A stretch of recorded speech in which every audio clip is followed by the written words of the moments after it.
Hello குட்டிச்சாத்தான் தொடர்கிறது.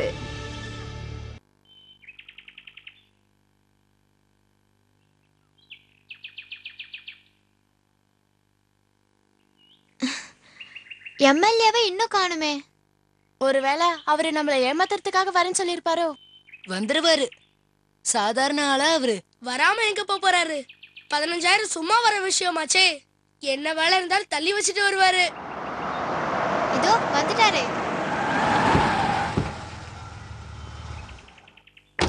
நமஸ்காரம். Welcome sir. இந்தாங்க. Welcome mister MLA. திறப்பு விழான்றீங்க, கூட்டத்தையே காணோம். ஆளுங்கெல்லாம் வருவாங்க. அது நான் வந்துட்டேன்னு சொன்னீங்கனாலே ஒரு கூட்டம் கூட்டிடும், தெரியும்ல. இல்ல முன்னாடியே சொல்லிருந்தீங்கன்னா நாம கூலிக்கு ஆட்களையாவது கூட்டிட்டு வந்திருக்கலாம். இல்ல அது நிறைய பேரை கூப்பிட்டு வேணான்னு நாங்க தான் முடிவு பண்ணோம். உங்களுக்கு நாங்க 15,000 ரூபாய் கொடுக்கறத எல்லாரும் பாத்துருவாங்கல்ல. அது சரிதான். அது பிரச்சனை இல்ல, பிரச்சனை இல்ல. ஜனங்க வரலனாலும் பிரச்சனை இல்ல. நாங்கெல்லாம் ஜனங்க சரியா சொன்னீங்க சார். அப்ப திறப்பு விழாவை ஆரம்பிக்கலாம். சரி, பெட்டி எங்க? அப்புறம் ரிப்பன் எங்க? கத்திரிக்கோல் எங்க? ஐயோ, நாங்க அதெல்லாம் ஏற்பாடு பண்ணல. என்னடா பசங்களா, ஒரு தோரணம் கூட இல்லாம என்னடா திறப்பு விழா? உங்களுக்கு 15,000 ரூபாய் கொடுக்கறதுனால இந்த விஷயம் யாருக்கும் தெரியக்கூடாதுன்னு நினைச்சோம். எடுத்த எடுப்புக்கெல்லாம் 15,000 கூவாதீங்க. முதல்ல அந்த பணத்தை எடுக்க, அப்புறம் வேலையை ஆரம்பிக்கலாம். நீங்க இன்னும் புகார் பெட்டியை திறக்கவே இல்லையே. நீங்க திறந்து வைக்காம எப்படி பணம் தரது? ஏய், உங்க திட்டம் தான் என்ன? என்கிட்ட விளையாடுறீங்களா? அதாவது இந்த புகார் பெட்டியோட திறப்பு விழா வித்தியாசமான முறையில் நடக்க போகுது சார். நீங்க இப்ப இந்த புகார் பெட்டியை திறந்து இதுல இருந்து ஒரு புகாரை படிச்சு அவங்களுக்கு உதவணும். இப்படிதான் நீங்க திறந்து வைக்கணும். ஓ, அப்படியா? அப்ப பெட்டியை திறக்க சீக்கிரம். அத நீங்க தானே திறக்கணும். ஓ, நானா? ஓகே, புடுறா.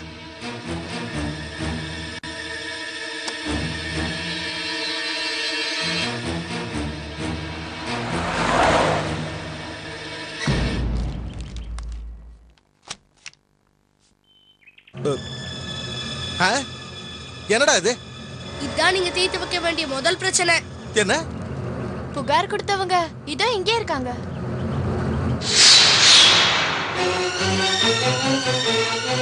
இவ கொடுத்த புகாரா? என்னால முடியாதுன்னு நான் ஏற்கனவே சொன்னல. இந்த குழந்தைங்க எல்லாம் சொன்னதுனாலதான்.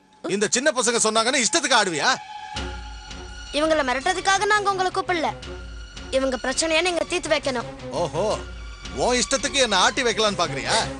பார், நான் எம்எல்ஏவா இருக்கிற வரைக்கும் உனக்கு பென்ஷன் கண்டிப்பா கிடைக்காது.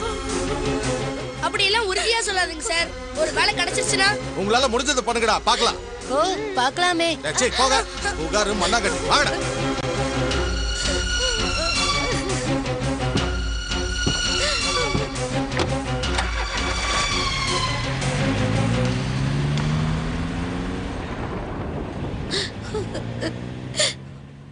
நான் தான் வேண்டான்னு சொன்னேனே. மறுபடியும் எம்எல்ஏ கிட்ட நான் எப்படி கையெழுத்து வாங்குவேன்? நீங்க கவலைப்படாதீங்க. உங்களுக்கு பென்ஷன் கிடைச்சா போதாதா? அது எம்எல்ஏ உங்க பென்ஷனை ஓகே பண்ணுவாரா? இந்த எம்எல்ஏவே பென்ஷனை வாங்கி தருவாரு. நீங்க தைரியமா இருங்க.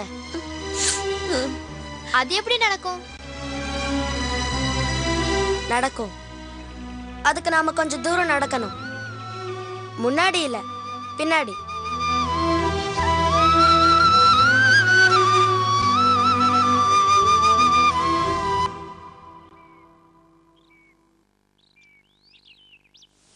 சாத்தா, உனக்கு கொடுத்த 21 நாட்கள்ல ஒரு நாள் என்னைக்கு முடிஞ்சிருச்சு.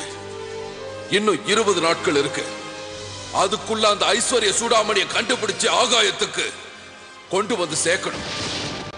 கடவுளே, திரும்பி வர முடிவெடுத்த நீ வாக்கு தவறுனா கண்ணு தெரியாம காது கேட்காம ஊமையாகி சொரியும் சிரங்கம் பிடிச்சு மரணமே இல்லாம இந்த பூமியில அவஸ்தைப்பட்டுக்கிட்டு இருப்ப.